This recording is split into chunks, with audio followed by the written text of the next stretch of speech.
It's exciting to us to do what we do, and one of the things that Lassen County was really known for is its agriculture.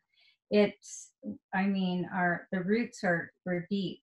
We're first generation farmers, amongst a heavily laced legacy of agriculture and families that have been doing this for years and years. And it's exciting that the one thing that brought everybody food and the sustaining ability to keep those legacies going is what we're bringing back.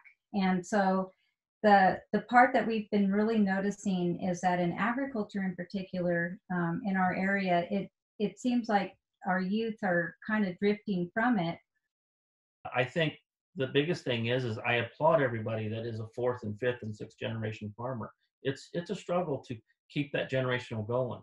And then a lot of times though, the ones that don't have the land and don't have the knowledge of what they can do, they're basically kind of drawn away from that. And they only wish they can be farmers or something to do with agriculture. And I want to make sure that they know that it is possible. We really feel strongly about trying to get that information out to our youth because we want to see more youth get involved. We want to share what we know. He is, I mean, I think he gets approached and he gets so excited sometimes. I think he's more excited than they are. But he loves to go, okay, let me get you started. I mean, outside of filling out the paper, he's just got the enthusiasm to carry him through the whole project because he just wants to see that part, that he struggled with be easier for somebody else, that's younger so that they can have hope that, hey, I can do this. Right now, a lot of our youth, they go, well, my family doesn't have, we weren't farmers and I don't know what to do or how to start. And it's like, we'll show you how to do that. We just want them to be excited to even want to try.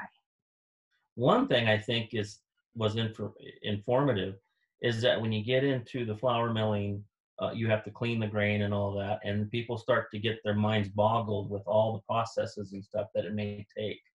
But believe me, when it can be much simpler. I asked a miller one time that he was milling, and I always stop by little mills and talk to him and stuff. And they have these big systems that they might have been running for 10 years somewhere. And I'd say, okay, I want to know how you started. And it was funny because the gentleman said, well, I started with a little mill that I put on my counter. And I started milling flour and I started doing little tiny bags. And it got more and more. So pretty soon he had this huge system and a lot. So he grew it from that point. And from that point, he was able to grow to what he is now. So I think some of the advice I would say is don't boggle your mind with too much technicality, because wheat has been growing for a long time. It has been turned into flour for a long, long time. So you don't have to start out with $1 million. You can start out with very, very bare.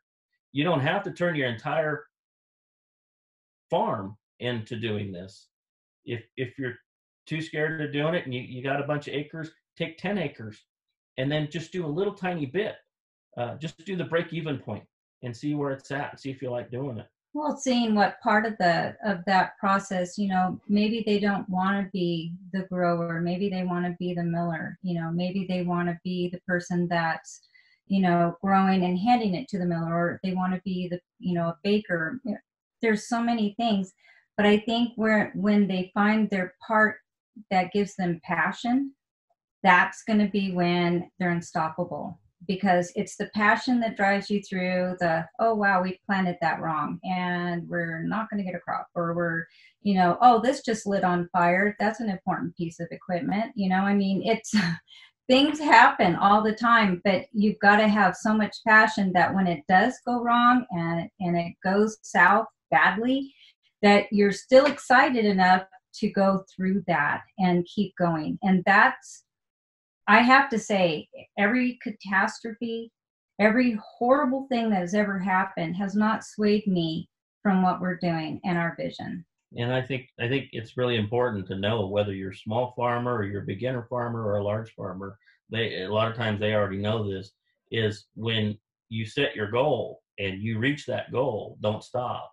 As soon as you reach that goal, on that day that you reach that goal, celebrate just for a second and then make another goal. Because I think that's what pushes people forward. We can have so many more farmers if they can take it straight from their farm and their ground, and to be able to do it. I think they have more monetarily ability to do it and make a profit. Because if you went against the big boys and you sell it to the big conglomerates, your price is going to be very low because they have to have it low. But if you're taking it straight to the consumer and your local public, that's a different story. You gain all that and have enough to contribute back into your land and make it better.